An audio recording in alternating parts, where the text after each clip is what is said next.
Hello, my name is Visor, and welcome to another test run of Spelunky.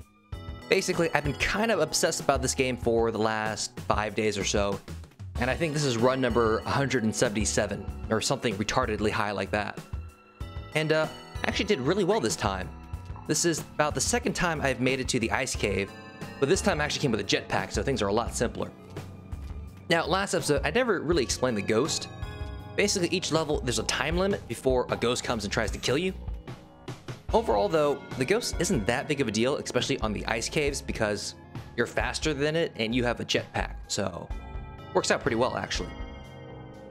But what I just did right there is, I wanted the ghost to walk through those giant gems.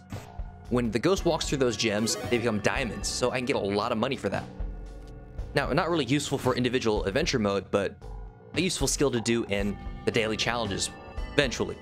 Because daily challenges, once again, is based on score. So how I got all these items? Well, remember I got the Ujet Eye on the mines. The whole point of finding the Ujet Eye is so you can find the black market on the jungle, which is the second sort of area. The ice caves are the third area. Now eventually I will go back and show off the black market and the jungle, but right now I'm just showing this off because I think I made some pretty good progress. Anyway, for the ice caves, there's these little UFOs all over the place, which seems kind of weird since you're in a cave, but whatever.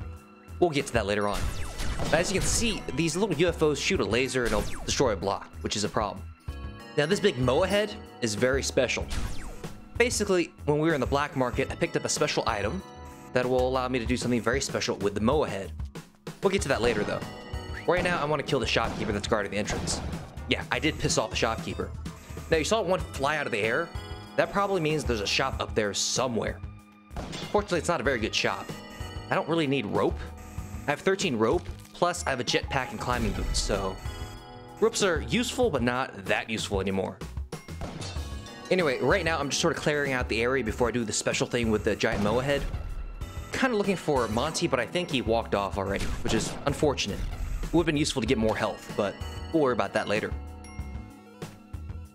Alright, I think this is pretty much the whole area. That might be the last piece of gold, and I think that does it. So, let's go and fall to our death. This is the special item you got in the black market. It's called the Ankh, and you're supposed to be able to buy it, but I just killed all the shopkeepers. Which is why I actually focus on killing all the shopkeepers. The black market has so much cool stuff that it's better to just kill everyone. Overall, the black market has 7 shops, but that's also a risk because that means there's 7 shopkeepers with shotguns. But we'll show that off later on when we actually show off the black market. Oh, also, you might have noticed that after I reincarnated, I have pretty much all my items except my weapon, which means I no longer have a shotgun, which is an issue because the shopkeepers are still pissed at me. So we're gonna need to find a way to solve that. For now, though, we just need to be extra careful. Like, you might have noticed these mines all over the place. Well, if we trigger them, it sort of simplifies the equation. Also, if you look very carefully, you can see these little jump pads on the ice. That's why we keep bouncing up. They're kind of hard to notice, though. Anyway, you see the red arrow that's pointing toward the exit, which means there's probably an enemy shopkeeper over there. Now, since we don't have our shotgun, we need to be extra careful how we approach it. We're probably gonna need to find a good place to spam bombs at him. Oh, he's already dead. He must have triggered a mine or something and blew himself up. Which is cool, free shotgun, I'm okay with that. And yeah, I think that pretty much covers it for this level. Alright, so let's go to the next one. I think there should be one more ice level left. Now this next ice level is pretty much guaranteed to be a little special. Basically, there's always this sort of well, it says it feels like the 4th of July, because if you look on the right side over here, there's this huge, weird structure.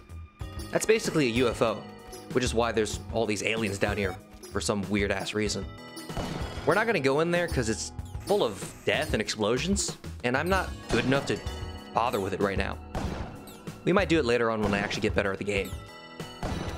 Anyway, that mammoth I just killed, basically it fires a freeze ray, so it can actually stun lock you and you're just dead. There's nothing you can do about it. In fact, there's actually a lot of enemies that do that. For example, those little yetis that I've been killing, they basically throw you. So if they get the right angle and just bounce you off the wall over and over, they can also stun lock you. It's really kind of bullshit. Anyway, here's the entryway to the mothership. We're definitely not going to do it though because, again, I don't want to deal with it. Plus, I think we might actually hit maybe 500,000. That'd be kind of cool. Oh, also, you might have noticed this shop has a wheel. It's actually a gambling place. If you spin it, you can win cash, or you can actually win the prize. Or you can be like me, put a bomb on the outside and just take the damn prize. It's kind of easier. Honestly, most of the problems in Spelunky can be solved with a few well-placed bombs, which is why I find bombs way more useful than rope. Especially since, you know, well, jetpack. Anyway, there's still 2 shopkeepers here, so we need to watch him fall to his death. Oh, okay. Yeah, there we go. That simplifies things. So we're just gonna get our dog and get the hell out of here. Next area should be called the temple or something. I think we're gonna do pretty good. We have our shotgun, we're gonna have 5 health, we're gonna have 18 bombs, and all those other items. Yeah, I think our chances are pretty good. So I don't know whether you've picked up on it yet, but each area sort of has its special thing. The mines was the Jedi. For the ice caves, the special thing was getting to the giant Moa head, which you can only do if you get the special Ankh from the black market on the jungle. Well, for the temple, our special thing sort of have 2 parts. One, we have to find Anubis, and the 2, ooh, there's Anubis. He shoots these little pink homing thingies, which can be a problem, but they're really slow, so it works out. Now, our goal is to kill him, and we could use 2 bombs, or we can just use this perfectly nice shotgun we have. It's gonna work out pretty well. Now, before we get the item he dropped, I want to sacrifice Monty. Now, you might be wondering, I have all these cool items, why am I still sacrificing the dog? Well, it's because sacrifices are the only way to get this really special item called the Kapala. And it's always the second item Kali gives you from sacrifices. Unfortunately, just now, all I got was the spectacles, because unfortunately, that was the first sacrifice I did the whole game. Which is also why I'm currently really trying to kill this damn bird, but his jumping is making it really difficult, and I don't want to die at this point, because that'd be really silly. Oh, also, this thing with the eye, that's a thwomp. And it can move vertically and horizontally, and it's kind of a pain in the ass, so we're just going to kill this one to simplify things. Well, the Birdman's dead, but it's stuck between 2 tiki traps, so let's not fuck with that. We'll take this caveman body instead. Now, sacrifices do have different values, and I'm not really sure of the exact value for each type of body, but I do know a live Monty or damsel or whatever will instantly get you an item. A dead Monty will not, but I'm pretty sure it's still more valuable than all the other dead bodies. Now, I could bring Birdman up top, but I want to show off the scepter a little more. See the shopkeeper? Well, the scepter shoots this homing projectile, and it'll pretty much kill anything it touches.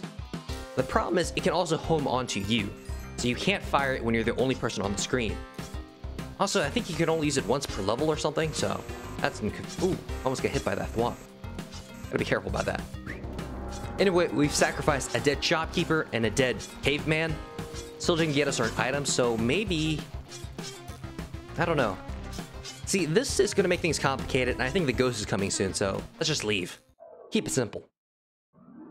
Anyway, our goal now that we have the scepter is to find the doorway into the City of Gold. Now, unlike the black market, the entrance to the City of Gold is actually really easy to see. It's a golden door. Only problem is... oh, here it is. Well, now that we found it, we can actually enter it right away. Because one, we have the scepter, and we also have that hat we got from the giant Moa head. So we just need to bust our way in. And, oh, ouch. Okay, so that was only 1 damage. It could have ended worse. We're gonna get Monty, though, just to get some more health. We could explore the rest of the level, but honestly, it's kind of dangerous, and we just lost our only weapon. So let's play safe.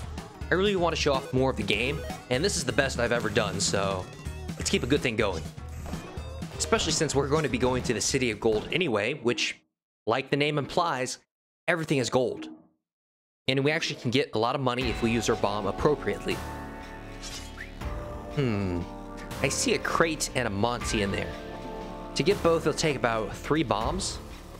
I think it'll be worth it. We'll get a lot of gold, and we probably will get something cool out of the box. Well, maybe. It actually could be a duplicate item. You know what? Screw it. We're already in. Let's go all the way. Right. Now just one more. And it was 3 bombs. Awesome. That works out. So we traded 3 bombs for 3 bombs and a bunch of gold. Downside is it looks like Monty just walked into a tiki trap and died. Stupid dog. Oh well, let's keep on going then. Anyway, so there's a golden thwomp. Let's try to simplify this out again. Because I think right here is... the Book of the Dead. We need that for, well, another part. But we need to get in that room. But before we do that, I want to simplify this area. There's too many traps all over the place. Plus, it doesn't look like there's a way out of the room without bombing into it. Okay, that should take care of that trap. And, oh, by the way, blocks can crush gold, and you'll just lose the gold. Kind of disappointing here, but what are you going to do? Actually, we need that rock. We got to trigger that arrow trap, so... Well... I guess I'm actually as dumb as Monty. Whatever, though. This is definitely our best run so far. Hopefully next time we won't do something this stupid. But that's pretty much it for this episode. So, thank you for watching, and I hope to see you guys next time.